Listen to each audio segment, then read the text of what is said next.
Hello, my friends, and welcome to another episode. I'm so excited you are here. I'm especially excited to have you here for an important topic that I talked about exactly 4 years ago on Election Day in 2020. Was it? Yeah, 2020. Is that when it was?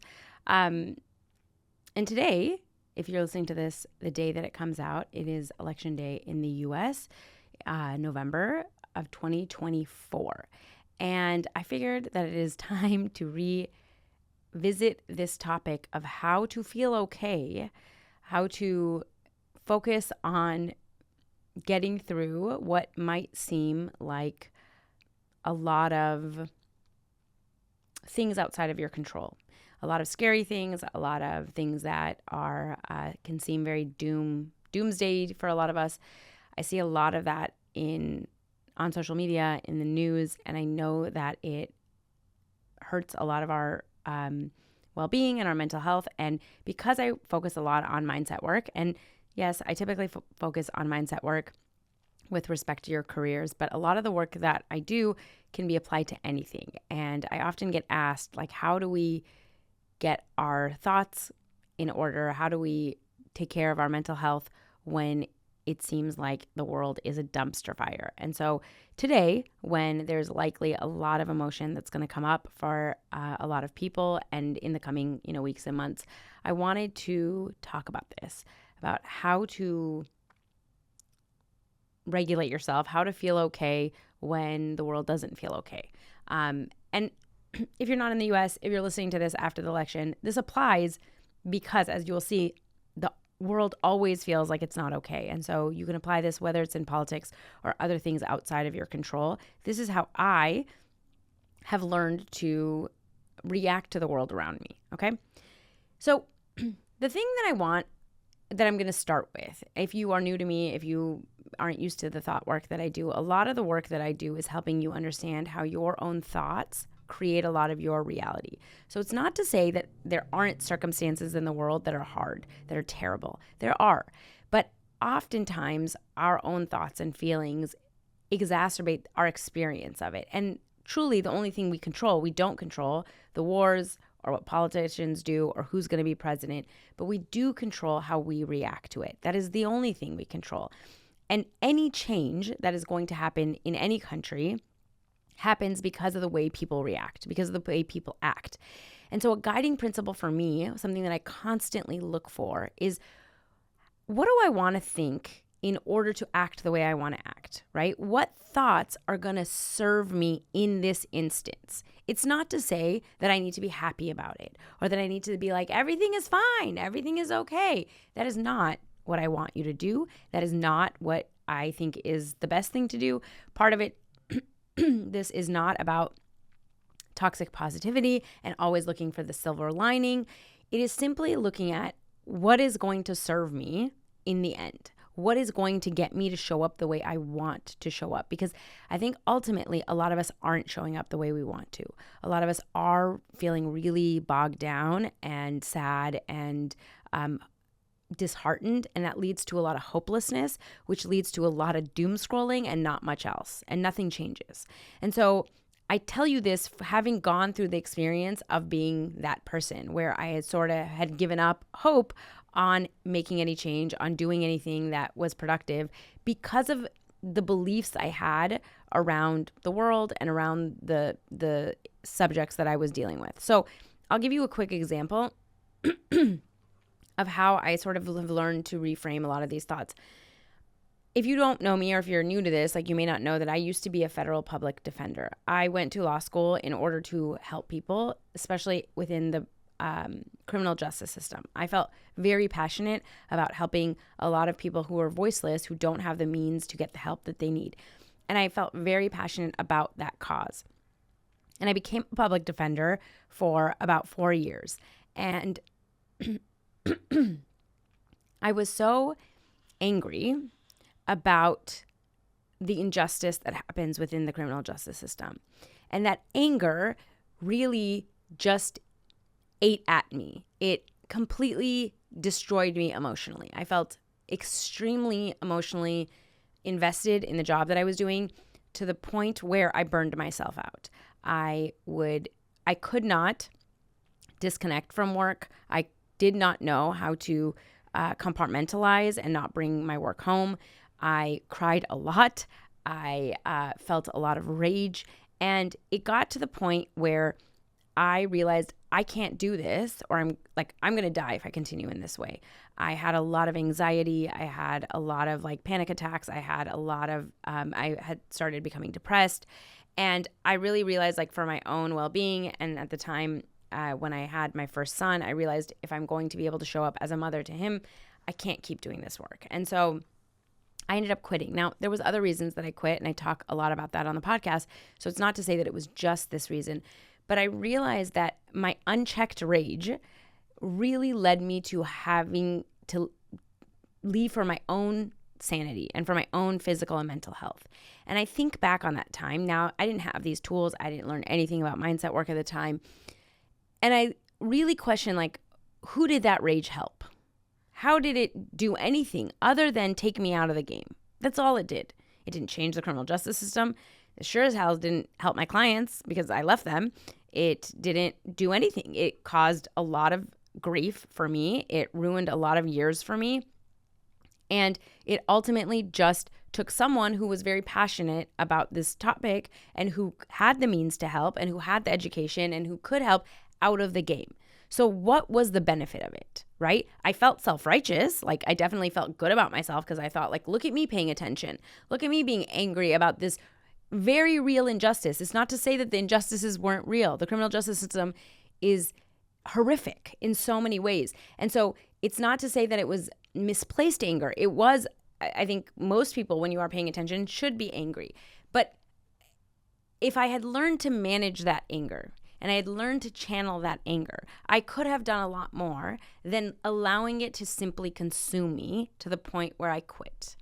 And I see that in so many aspects of social justice and so many aspects of change for change makers, people that want to make a difference so desperately, that want to see change in their lifetime, that want to help make this world a better place. And instead of taking action and figuring out how to get themselves to be mobilized and engaged and figure out how they want to make a difference, all it does is get us to lay in our rooms, scroll on our phone, get angry, maybe leave some comments somewhere, sign a couple petitions, and that's it. And I know for most of us, that's not what we want to do. And so I'm telling you from my own experience of I used to be the angriest all the time. I used to be the angriest in any kind of political argument, in any kind of dispute about international relations and war, because I had so many opinions and I thought my opinions were, obviously I thought they were right, but I also felt so righteous in them. And I felt like people had to understand what I was saying. And again, I realized I never changed anybody's mind. I never made any progress. I didn't do anything other than make myself miserable.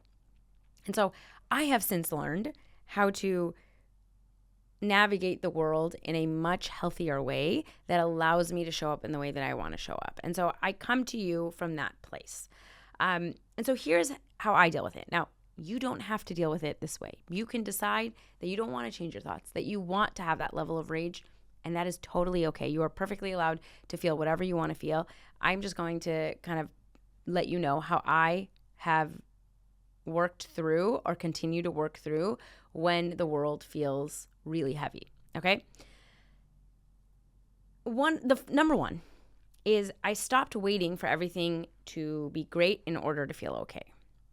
And what I mean by that is I understood that two things can be true at the same time, that the world can be a dumpster fire, that the world can have a lot of really horrible things, and that I could still feel okay, that I could still feel joy, that I could still feel happiness, that I could still prioritize my joy, that I could do things for fun, that I could laugh, that did not mean that I was forsaking people, that did not mean that I was giving up on people, that did not mean that I was not helping. And in fact, it was that joy, it was that happiness, it was that rest, it was that turning things off that allowed me to continue to do whatever the work is I want to do in this world, right? I realized that those two things had to coexist, because I realized that there will never be a time where everything is okay in the world. There just won't. And that is a truth that we have to come to grips with, right? I know it feels bad. I know we all want to believe in some utopia where we're going to get to and everything is going to be rainbows and butterflies. But that will not exist because that is not the human experience. Because there is good and bad. Because there are a lot of traumatized people. Because there is greed. Because there is power. Because there are systems of oppression. And so there will always be horrible things. Now, I know that might sound morbid and it's like, maybe I'm not starting off on a strong point, but I will tell you that for me, when I started really accepting, like, I have this premise that I'm not allowed to be happy, or I'm not allowed to take a day off, or I'm not allowed to turn off social media, or I'm not allowed to do until everything is okay. And if that's the case, then I will never be able to do that. I will never be able to enjoy my life.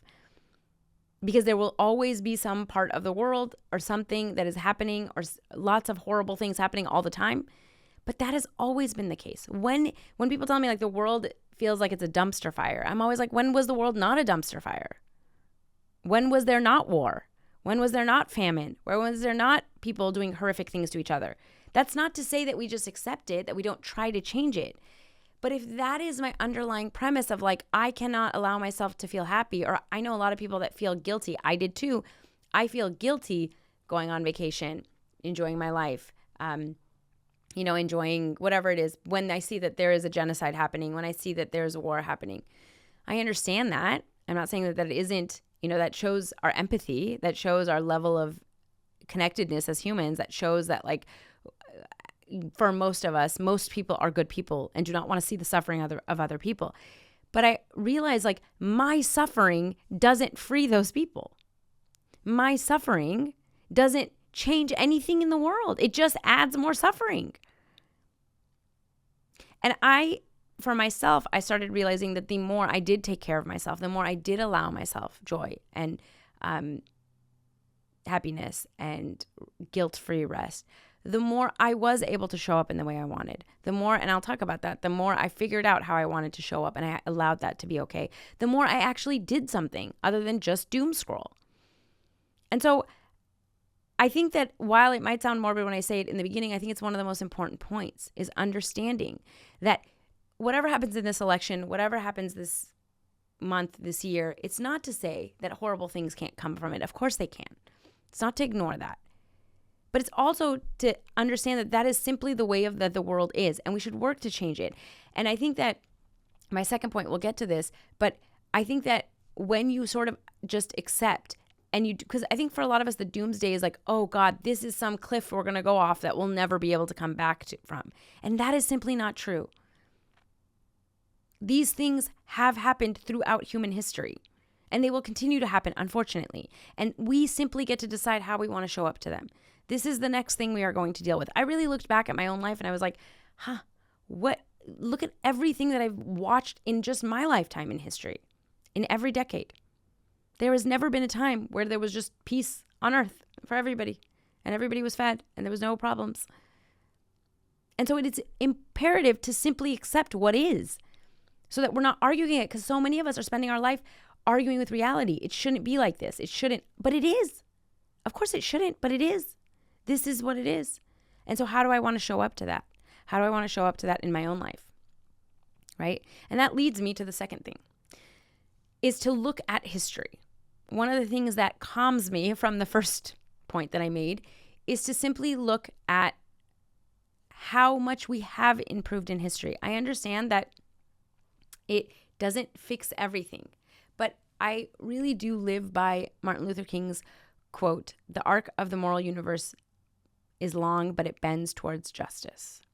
And when you take a macro look, when you zoom out, and we're not looking at the, very immediate future of the last 50 years, 100 years, and you're looking, really pulling out, you see how much has changed and how much has changed towards a more just and equitable world, right? When you look at wars, it's funny, like studying history, when you look at wars and the brutality with which wars used to be fought, not to say that they're not brutal, they are brutal, but the fact that we even have rules of war now, it was never a thing. There was never rules. There was never, governing bodies that were meant to overlook whether countries were overstepping. There was never even rules of whether you were allowed to invade other countries. Countries they were just allowed to. And again, it's not to say that countries aren't doing horrific things. They are. There are. Colonialism, imperialism is very much alive. Very horrible things happen every day. But simply looking at the way that we used to engage in wars, the way that we used to, when you look at racism, sexism, we have made progress. It is not as fast as we want it to be. It is not nearly enough for what I think for most of us believe we need in an equitable society. But it has moved towards a more equitable place. And I always look at it, that just comforts me to look at like, yes, in my lifetime, things are not going to become rainbows and butterflies. We are not going to solve racism. We are not going to solve sexism. We are not going to eradicate all the isms. We are not going to stop war. And that is sad. It is a sad fact. But we can work towards progress. We can look at incremental progress. We can look at what is changing. I take, again, solace in my own. I didn't see this at the time, but when I was working in the criminal justice system, everything moved so slowly that it was easy to think that things weren't changing. It was easy to think that there was no progress being made. And now looking back and looking again from like a macro perspective, things have changed. Things do get better. They just get better at a very slow rate. And that's really hard for a lot of us to deal with. And I'm not saying that we should just merely accept it, but it's simply saying that like if it just because it's not overhauled all at once doesn't mean that change isn't happening. And so when I look at it and when I know that like of course we need more strides, but when I look at history and I do see that progress is being made and I know that I want to be a part of that progress and I know that that progress is not going to be perfection and it's not going to get to a place where I'm going to leave this world being like, you know what, everything is fine now, but I can leave this world knowing like I worked towards change and I didn't just give up because things weren't exactly the way that I wanted them to be. And so that is the second thing that I constantly think about when I think about when my brain goes to this is the worst thing that has ever happened. It's not. It really isn't. This election, all of it, not to say that it can't lead to more terrible things. And it's, again, not to minimize the suffering that a lot of people deal with, but it simply is showing me, I simply look back at the resiliency of human beings and how human beings have throughout history always learned to fight against, abuses of power and horrific circumstances in order to fight for change, and how that slow incremental change is still worth it. The third thing that I like to remind myself is that our brains are not equipped to take this much information in. They just aren't. We were never evolved to know about every single atrocity that's happening in every part of the world. That has never happened in the history of humankind, right? You usually only had knowledge of like the neighboring tribes around you. When you look back in the last 100 years, like with newspapers and radio and then TV, we did have more access to things outside, our specific sphere. And yet even that was limited. I look at like how I grew up and the news was an hour a day or something at night, and that was it. And then you shut that off and you got to have some time to decompress and think about your own life. Again, that's not to say that we should ignore what is happening in other places of the world. Part of the beauty of technology is that we do get more information and more access, and we have to figure out in real time, very quickly, how we want to process that information, what we want to do with it. But I think that what happens is that for a lot of us, we think that when we are taking in for information, we are doing something. It feels productive, but it's not. It's simply unhealthy. We are simply looking at, because also with obviously the news, it benefits from showing doom and gloom. It definitely benefits from keeping you afraid, from keeping you sad. We're not doing a ton of news articles on all the beautiful things that people are doing around the world. We're not doing a ton of articles on people that are saving people, that are helping, that are in communities, that are mobilizing. Imagine if your newsfeed was filled with that all day, every day, and how you would feel. But it's not. We're showing every horrible thing that happens all the time. And it's okay to walk away from that for a little bit, right? It's okay to understand that your brain wasn't evolved to be able to process that much information and then be able to function. And I think for a lot of us, we feel guilty, like as if we are turning it away. We are, turning a blind eye. But it is simply about knowing, like, what is my capacity? What is the capacity that if I don't pay attention to, I'm going to shut it all out. I'm going to completely either bury my head in the sand or become so hopeless and despondent that I can't do anything. And how does that help anybody? One of the things I had to learn about really quickly was you can't be knowledgeable on every issue. As much as you want to be, you can't. None of us are, right? I used to remember, I used to feel so indignant and upset when people didn't know what was happening in Iran or when things were going on between Iran and the U.S. relations and foreign policy. And obviously, it was absurd. I was young and dumb because I don't know what's going on with most countries around the world, right? Because I can't. How can I? The only reason I knew about Iran is because my family lives there, right? Because I have a tie there, because I'm more interested in that. And that is how everybody is with any type of connection that you have to something that means something to you. And that's okay. I felt like that the same thing when I started the work that I was doing in the criminal justice system. I know a lot about the criminal justice system, and that is an advantage to me. That means that I can do more work in maybe spreading more information or helping change things. But I don't know a ton about environmental law or maybe immigration and what's happening in that, or family law and how it is hurting, domestic violence survivors or whatever. There's so many issues facing so many of us, and you can't know everything. And I think you do yourself a disservice by trying to. It's not to say that, again, that you have to bury your head in the sand and not know anything about any of it. But for me, when I started really figuring out, what can I focus on? What are a couple of issues that are really important to me that I really want to make a mark on? How can I focus that and forgive myself for not knowing everything about everything else? How can I know that I am a human being that has limited brain capacity to be able to take this much information in? And while I would love to, it's not going to happen. So I would rather focus on the things that I can. And that's what I do. I decide on what I want to focus on, and I learn more about it, and I read more about it, and I decide how I want to act, and I decide when I want to think about it so I can feel a certain way, so I can make some incremental change in that area, in a couple of areas. And I don't allow myself to guilt and shame myself or allow anybody on the internet to guilt and shame me about the fact that I don't know everything about everything. Of course I don't. How human of me. How perfectly flawed of me, right? I also, I know everybody is giving this advice, but it is worth noting, to set limits for yourself, especially on days, weeks like this, especially in election cycles or in times where we are just inundated with information.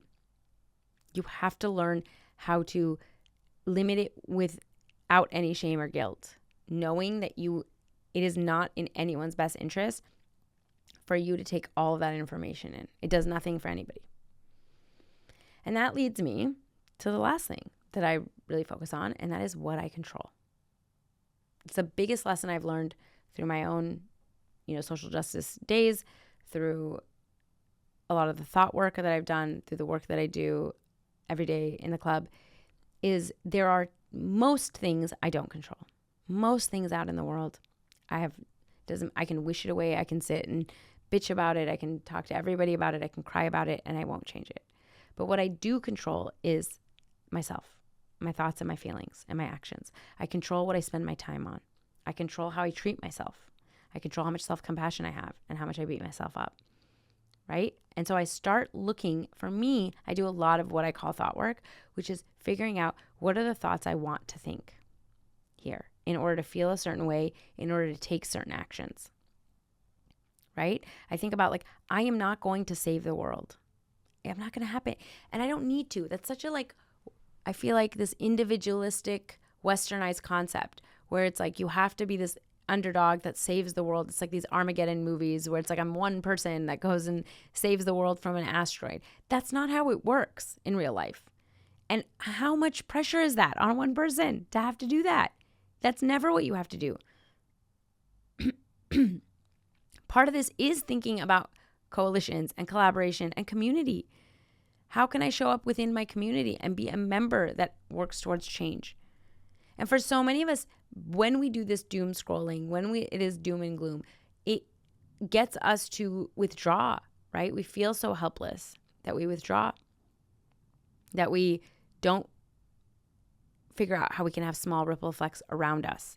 We don't figure out how we can make little bits of change. We don't think about like how we create that community within ourselves and how that will ripple into the children that we are raising, the people that are around us, how they treat other people, and how that changes the world. And so you really have to accept this idea that like you are not meant to save the world by yourself. You do not have to do one thing that's going to save the world. There is no saving the world. Going back to the number one, there will never be a time where the world is not hurting. And that's okay. We can still make progress. We can still work together. We can still create communities. We can still create bigger bonds. We can still control how we think and feel. We can still have joy and happiness.